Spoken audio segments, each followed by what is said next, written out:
Alex Jones Show. I'm your host, Paul Joseph Watson, sitting in for Alex. Now, we're talking about Bill Ayers, the domestic terrorist Weather Underground founder, who was defended by Chris Matthews, who is preparing to smear grassroots Americans as violent radicals and domestic terrorists with this new hit piece coming up on Wednesday.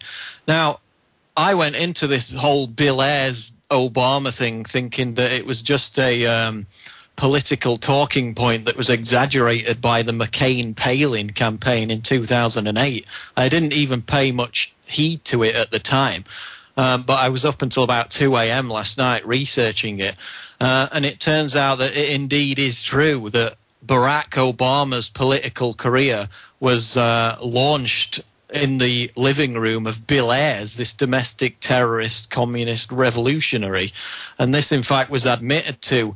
It was not only reported in the Politico, it was admitted to by Maria Warren, who was a liberal political activist who attended this infamous Ayers-Obama function, who stated quite plainly, quote, "When I first met Barack Obama, he was giving a talk in the living room of those two legends in their own minds, Bill Ayers and Bernardine Dawn. They were launching him, introducing him to the Hyde Park community as the best thing since sliced bread." So this is the guy who bombed government buildings, the communist revolutionary Bill Ayers, who helped to launch Barack Obama's political career back in 1995. And it's not just the fact that they sat on the same board of this educational organization. The depth of Ayers' relationship with Obama is revealed by the startling revelations that were uncovered by the journalist, the writer Jack Cashill, of Obama's book, Obama's 1995 memoir, Dreams from My Father. Now, Cashill has written over a dozen articles which prove, and this was later backed up and verified by another author called Christopher Anderson, that the terrorist Bill Ayers, the communist revolutionary who wanted to kill 25 million Americans, according to FBI agent Larry Grathwohl, significantly contributed and even wrote significant parts of Obama's 1995 book. Now, in reality, the implications of Obama's ties with Ayers, bearing in mind his history, which Chris Matthews has defended, soft-pedaled, ignored, are frightening, and they go beyond what I'm talking about today, which is MSNBC's hypocrisy. But to research the connection between Ayers and Obama and what Ayers advocated really strikes at the root of the trouble we're in, and in particular how Barack Obama, Barry Soetoro, is a completely hollow sock puppet whose strings are being pulled by the most violent extremists in the elite that are inside America. Remember that Bill Ayers is now a prominent educational establishment member. He's got a professorship with the University of Illinois. So, in summary, while Matthews is preparing to smear peaceful American activists as domestic terrorists, he's actually running defense for a real domestic terrorist who masterminded bombings in America and somebody who went on to become an influential figure in steering Barack Obama's path to the White House. That's a fundamentally frightening story, but it also shows how much hypocrisy Matthews is engaging in when he says that people like Alex Jones are the violent radicals, when he's running defense and agreeing and finding common ground with real violent radicals who carried out bombings like Weather Underground founder Bill Ayers. So I want to hear what you've got to say about this. We'll also cover the other news, if you wish, about BP, the oil spill, the developments there, and whatever else is on your mind. So we're going to go to our first caller now, which is Mark in Florida. Mark, you are on the air. What's on your mind today? Yeah, I was just wondering, where do you see all this heading as far as with the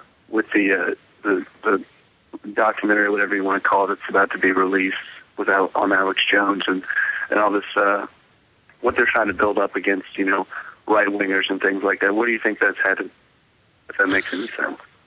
Yeah, I think it's clearly heading towards an attempt to shut down free speech, not only in terms of internet censorship, which we already see in developed nations like Australia, where they are now filtering websites which are deemed, quote, offensive Now, this is not China, this is not North Korea or anywhere like that. It's in Australia, and there are efforts to push that through both in the UK, which is already happening, and in America. So they're going to try and block out our websites.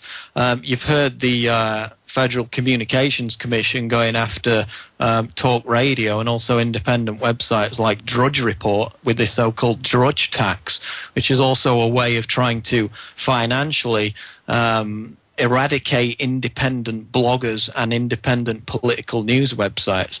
And now if they demonize our free speech as violent radicalism, and certainly if they if events transpire which are carried out by people supposedly forwarding this violent extremism, which we've warned against, then that will be the pretext for increased censorship of not only the Tea Party, but basically anyone who opposes big government.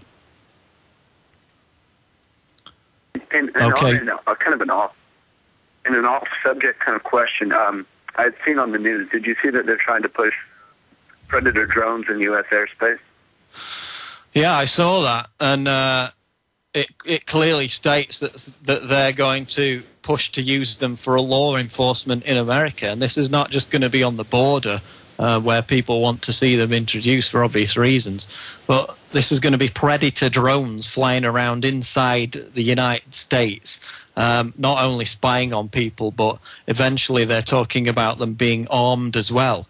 So this is a massive advancement of the police state, and it's basically saying that America is now no different from Iraq or Afghanistan, where the so-called, quote, insurgents are going to be targeted by these Predator drones, which are going to be armed with weapons as well as spy capabilities. So, yeah, that was in the Associated Press this morning, that they're now getting ready to introduce Predator drones inside the United States for law enforcement, which shows yet another advancement of this police state that's strangling us. Thanks for the call, Mark. We're going to go to Colby in New Hampshire. Colby, you're on the air. Hey, Paul. This is Colby. I was opening up my inbox this morning, and I got a message from Blizzard, the creators of the World of Warcraft series.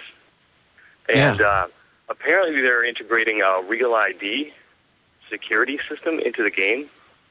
And I thought this was an interesting development because as of 2008, there was 11.5 million people playing that game. And, that's kind of a frightening personal security breach, in my opinion, going in that direction.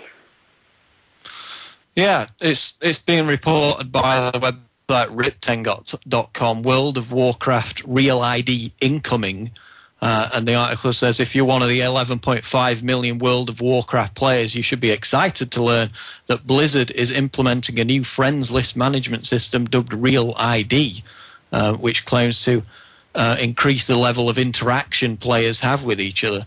Now, do you know anything about exactly what users will be required to do as part of this Real ID system? Is it a kind of individual identification system? It certainly seems like that. I haven't seen specific biometrics or anything like that, but it seems like it's a further way to kind of tie in the Internet 2.0 theory of identifying everyone individually and ensuring that whatever they've done is tracked through their personal ID. Right, yeah. It's kind of like how the Chinese wanted to individually identify bloggers by each giving them an ID number which they would be required to obtain before they could write anything on the internet.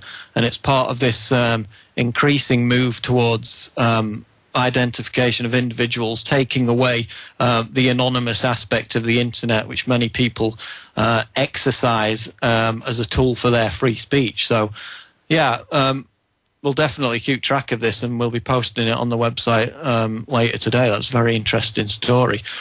We go to our next caller now, and it's Ronnie in Texas. Ronnie, what's on your mind today?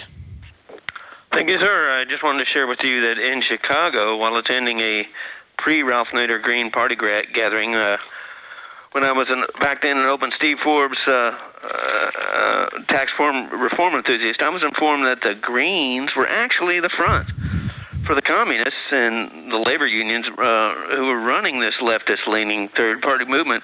they were hijacking the Greens. The environmental movement was just completely hijacked by these communists. And then while trying to break through back here in Texas into the Libertarian Party, I discovered the same criminal control of the Texas Libertarian Party, refusing to talk.